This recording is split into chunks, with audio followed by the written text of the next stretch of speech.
துலாம் ராசி அன்பர்களுக்கு இந்த வருடம் முழுவதுமே நல்ல ஒரு மன நிறைவை தரக்கூடியதாகவே இருக்கும். குரு பகவானின் மாற்றம் இந்த வருடத்தினுடைய பிற்பகுதியில் குரு பகவான் 10ஆம் இடத்திற்கு வருகை தருகிறார். இந்த 10ஆம் இடத்திற்கு வருகை தரக்கூடிய குரு பகவானால் வேலையில் சில தடுமாற்றங்களும் வேலையில் சில மாற்றங்களும் ஏற்படும்.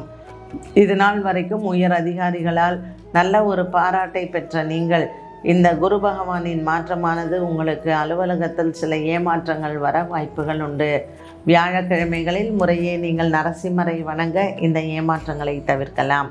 சித்திரை மற்றும் சுவாதி நட்சத்திரக்காரர்களுக்கு தகப்பனிடத்திலிருந்து பெற்றோர்களிடத்திலிருந்து வர வேண்டிய சொத்து விவகாரங்களில் குழப்பங்கள் ஏற்படலாம்.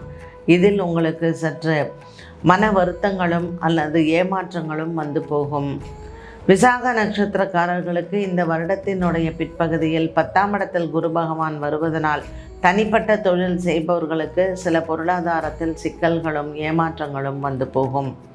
துலாம் ராசி அன்பர்கள் இந்த காலகட்டத்தில் நல்ல ஒரு மன நிம்மதியும் சந்தோஷத்துடனும் இருக்க நவகிரகங்களை வழிபாடு செய்யலாம்.